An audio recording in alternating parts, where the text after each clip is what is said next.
In 1992, a small cabin in northern Idaho became the center of a deadly siege, one that would expose the terrifying overreach of federal power in America. Why do our federal agencies keep targeting nonviolent Americans? In this video, we'll take a deep dive into the siege at Ruby Ridge.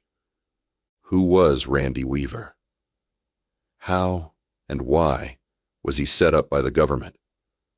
Why did federal agents open fire, killing the family dog and a 14-year-old boy?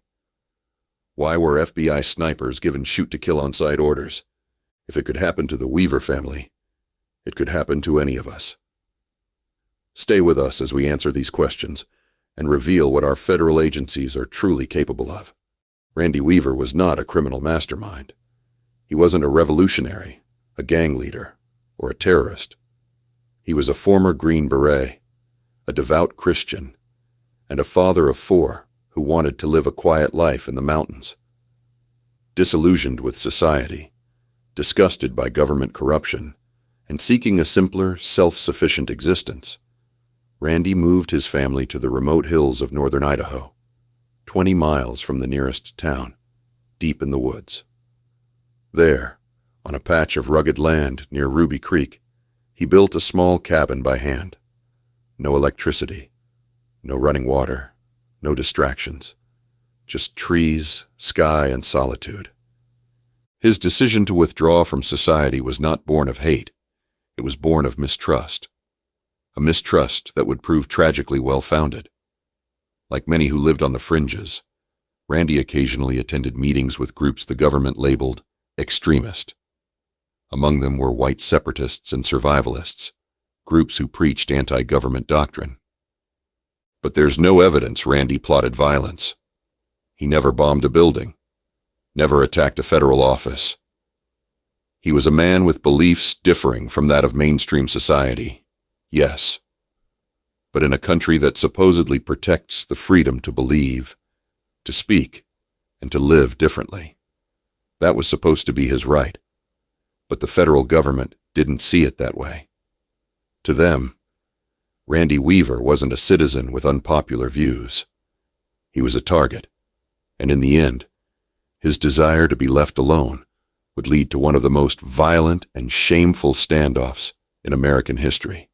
In the eyes of federal agents, Randy Weaver's biggest crime wasn't what he'd done. It was what he believed, and where he lived. He was off the grid, distrustful of the government, and surrounded by people the feds already viewed as dangerous. And so, the Bureau of Alcohol, Tobacco, and Firearms, ATF, decided to make Randy Weaver a project. They sent in an informant, a man who posed as a white separatist and worked to gain Randy's trust. After months of contact, the informant convinced Randy to saw off the barrels of 2 shotguns. Just like that, the government had what they wanted, a federal weapons charge. A man who had committed no violence, a man who had harmed no one, was now facing felony prosecution. But the ATF didn't stop there. They offered Randy a deal: become an informant, infiltrate Aryan nations meetings, and help the government monitor extremist groups. Randy refused. He wasn't interested in being a pawn. So the government turned up the pressure.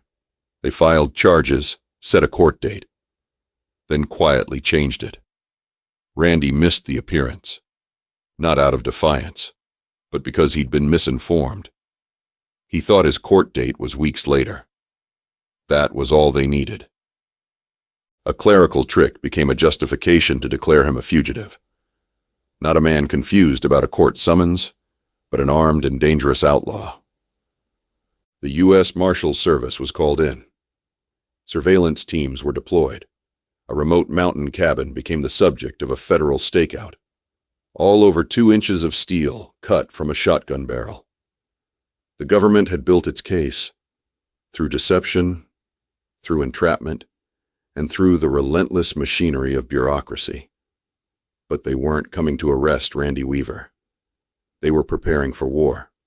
On the morning of August 21st, 1992, the government made its move. A team of U.S. Marshals, dressed in full camouflage, crept through the dense woods surrounding Randy Weaver's property. They weren't there to negotiate.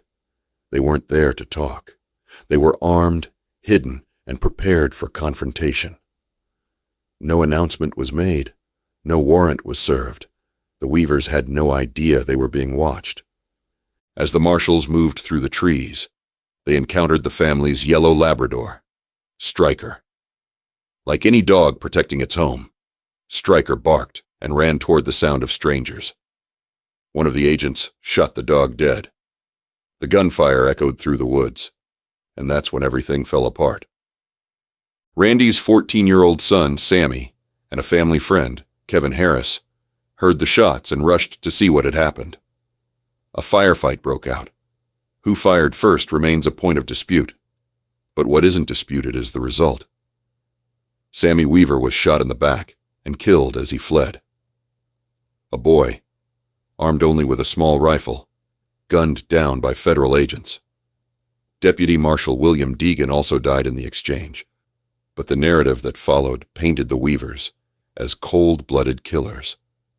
The fact that federal agents had entered the property secretly, in camouflage, and shot the family dog without warning, those details were left out of the headlines. News of the incident reached Washington within hours. The response was swift and disproportionate. The FBI's hostage rescue team was deployed. Armored vehicles rolled into the mountains of northern Idaho. The rules of engagement were rewritten, no longer restricted by the Constitution, no longer bound by the presumption of innocence. In the eyes of the federal government, this was no longer about due process. This was an enemy to be eliminated. The Weavers retreated into their cabin, stunned and grieving, unaware that the full weight of the federal government was now descending upon them. What began as a surveillance operation had become a siege, and the dead were only the beginning. In the hours following the shootout that left Sammy Weaver and a federal marshal dead, the situation escalated beyond anything resembling law enforcement. The FBI arrived on scene with its elite hostage rescue team, bringing with it not just firepower, but a new set of orders. These weren't standard procedures. These were rules of engagement, unlike any ever issued on American soil. Agents were told that any armed adult male seen on the property could be shot on sight. No warnings. No attempts at arrest. Just shoot. According to later testimony, even unarmed individuals could be fired upon if they appeared to be a threat. It was a license to kill, and it violated every legal standard of due process and self-defense under U.S. law. But in the heat of bureaucratic panic and institutional pride, no one seemed to care. On August 22nd, just one day after the initial exchange, the consequences of these rules became horrifyingly real. FBI sniper Lon Horiuchi took position outside the Weaver cabin. Through his scope, he spotted Randy near a shed where his son's body had been placed. Without warning, Horiuchi fired, hitting Randy in the back and causing severe injury. Moments later, the tragedy deepened. As Randy, Kevin Harris, and the rest of the family rushed toward the cabin, Vicki Weaver stood in the doorway, holding her 10-month-old daughter. Horiuchi fired again. The bullet struck Vicki in the head, killing her instantly. She died standing in the doorway of her own home, cradling her child, shot without warning by a federal sniper following unlawful orders. Inside the cabin, chaos gave way to silence. Vicki's body lay lifeless on the floor as her surviving children cried beside her. And still, the siege continued. Agents outside spoke of tactical advantage. Inside, a family was shattered. These were not accidents. These were the predictable consequences of a policy that treated American citizens as enemy combatants. The federal government had transformed a backwoods legal dispute into a battlefield and made sure the blood spilled would send a message. For 11 days, the Weaver family remained trapped inside their cabin. Vicky's body lay under a blanket in the kitchen. Her children, terrified and grieving, stayed by her side. Federal agents surrounded the home with armored vehicles, spotlights, and high-powered rifles, broadcasting demands over loudspeakers and mocking the family's suffering.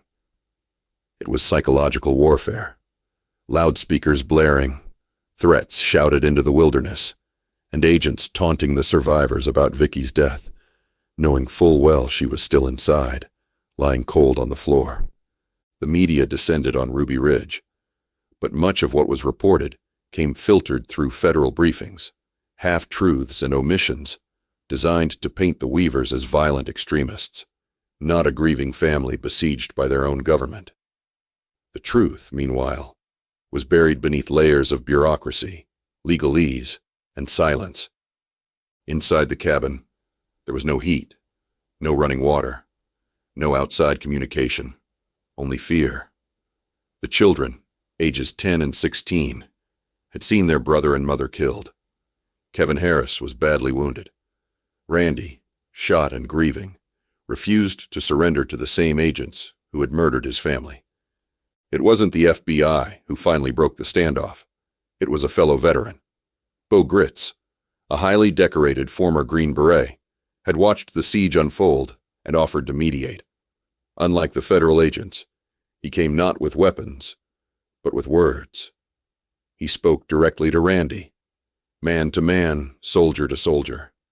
And slowly, trust formed where bullets had once flown. Through Gritz's efforts, Kevin Harris was taken out for medical attention. Days later, Randy and the rest of his surviving children finally surrendered. No more blood was shed, not because of federal restraint, but in spite of it.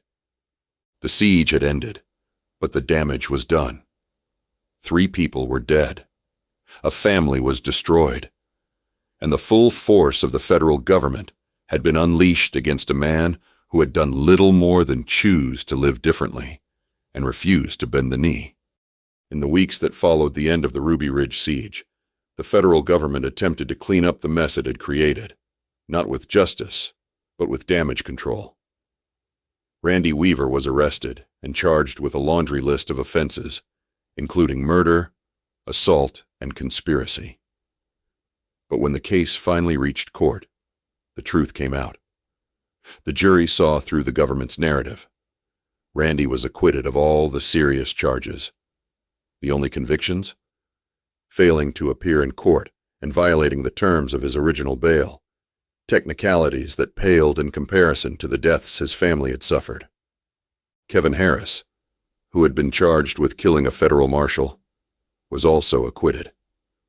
The government's case collapsed under scrutiny, and the public began to see the siege for what it truly was: a catastrophic failure of judgment, accountability, and restraint. Even Congress couldn't ignore it. In 1995, a Senate subcommittee held hearings on Ruby Ridge, grilling officials from the FBI, ATF, and Department of Justice. The findings were damning. Rules of engagement had been unlawful. Use of deadly force had been excessive. Communication between agencies had been non-existent. In short, the siege was the result of systemic failure from top to bottom. The Justice Department quietly paid out $3.1 million to Randy Weaver and his surviving children in a wrongful death settlement. No admission of guilt. No apology. Just a check to make the headlines go away. FBI sniper Lon Horiuchi, the man who killed Vicky Weaver, was never convicted of any crime. Charges brought against him were dismissed. In the eyes of the government, it was simply another operation, unfortunate perhaps, but justified. But to millions of Americans watching from afar, Ruby Ridge became something else entirely. A symbol of unchecked federal power.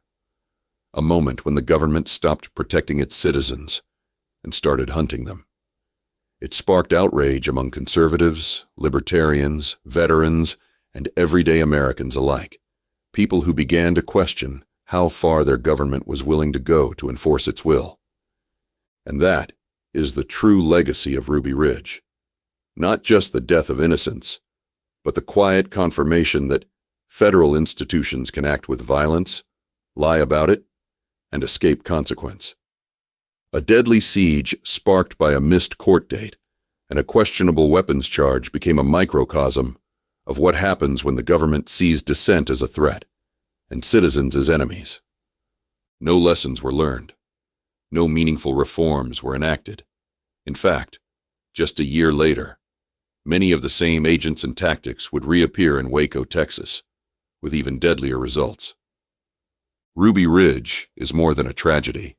It is a warning. A reminder that when institutions grow too powerful, too insulated, and too arrogant, they begin to treat the people not as citizens, but as targets. And once that line is crossed, it is only a matter of time before it's crossed again. If you got some value hearing this story for the first time, or needed a reminder of the facts on a tragic event, which seems to keep repeating itself in our history, we would appreciate you liking and subscribing to the channel so we can keep bringing you these stories. Thanks for watching.